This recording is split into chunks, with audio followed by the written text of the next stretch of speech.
What's going on, everybody? Mortem here, this time bringing you hopefully a fun video about the first hints of Warhammer 40k Rogue Trader's plot. Now, to give some context here, yesterday, Owlcat Games, the developer of the game, published an article talking about the Imperial Creed as well as the Adeptus Sororitas, which is the broader order that the Sisters of Battle belong to, which is one of the companions we're getting. So it makes sense that they would be talking about it. And then at the end of the article, they basically say we'll be showing off more of who this companion actually is, which is pretty cool. However, directly after that, they mentioned that people who study the article might find something interesting or hints at something interesting. So given that they've already basically said that they'll be revealing a companion soon, I think it makes the most sense that they're talking about the plot, because given that we're in pre-release alpha, there's not really much more to reveal at this point, especially alongside the fact that we know nothing about the plot yet, and what exactly it's going to be has been the subject of a bit of debate, and the postscript of the article would certainly imply that they're revealing something plot related, because at the end of the article they have a PS, not only will you meet her soon, but the servants of the ruinous powers are also waiting for their turn to burst into reality, warriors of ancient age coming to take what is theirs by birthright. Pretty cryptic stuff. So, for the rest of this video, I figured what I would do is throw out two theories of mine that I think this could be leading to,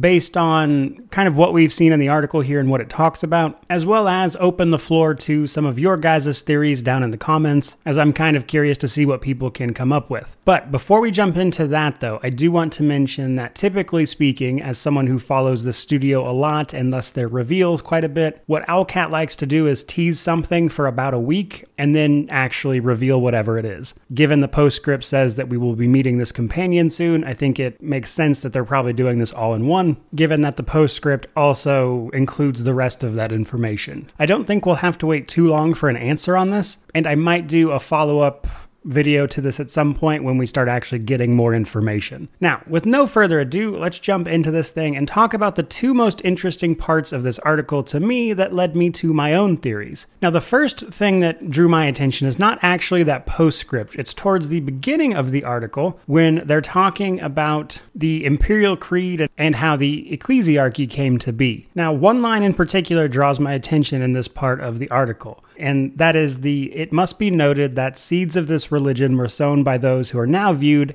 as heretics of the highest order by the Imperium, the ultimate irony of the Imperial Creed. What this is referring to is the fact that when the Emperor was alive, he denied divinity. He did not claim to be a god. In fact, people who tried to make that a thing were denounced, which is the group of people that is being referred to by this sentence, which is the Chaos Space Marines, or the Word Bearers. Now, the hilarious thing about the Word Bearers, if you want to put it that way, is that they wound up kind of winning, because eventually the Emperor performs a sacrifice, if you will, and is subsequently worshipped as a god, which is meant to be this very ironic take on, just kind of the sequence of events, because the Emperor never wanted that. Now, we follow that up with the postscript line. The ruinous powers are waiting for their turn to burst into reality. The ruinous powers is another word for the chaos gods. And, again, Chaos Space Marines. The word bearers eventually turned to the forces of chaos, the chaos gods, and became their servants. So when they say, but the servants of the ruinous powers are waiting for their turn to burst into reality, I think it makes perfect sense for that to be referring to the Chaos Space Marines. Warriors of ancient age can even apply, especially when you start talking about time and everything within the Imperium and the galaxy as a whole, especially when you start taking into account the weird passage of time in the warp, which is where the Chaos Gods are from. The only part of this particular theory that I can't exactly mesh with what's being shown here is the coming to take what is theirs by birthright. Theoretically, a lot of the Chaos Space Marines were some of the original Space Marines, and there was all sorts of stuff going on with their genetics and everything, and I guess you could kind of make a tenuous connection there with that sort of being their birthright, if you will, to kind of take over mankind. Now, that's it for the first theory. I think it makes sense mostly with what we're reading here. If they're hinting at something in this article, that is my best guess. I do have a second alternative guess that I thought I would throw in here just for fun, largely based on one line from this article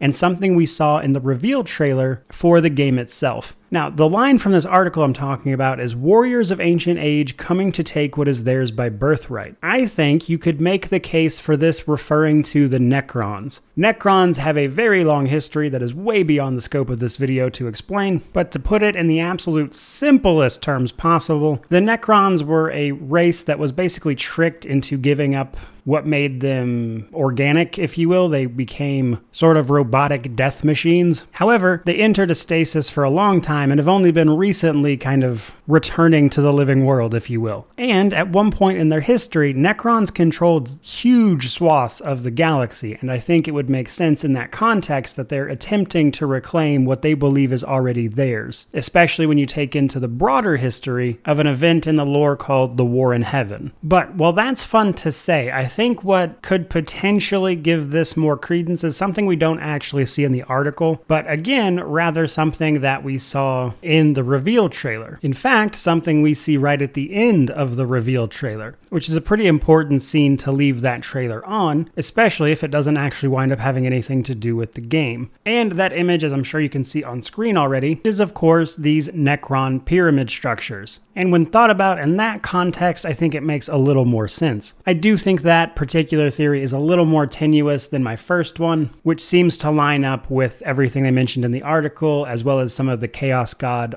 art that they've shown. But that's all I've personally got for you guys. Just thought it would be fun to throw out some theories and talk about this, and give you guys the floor to let me know all about what you think about it down in the comments section below. Again though, I imagine we're not gonna have to wait too long to hear about this. If I don't do a follow-up to this video, I'm almost certain we'll talk about whatever it actually turns out to be. So with all of that said, truly, just thank you so much for watching. I really do appreciate it. Don't forget to like, comment, subscribe, all that YouTube jazz. Thanks again. May you wander in wisdom and have an amazing day.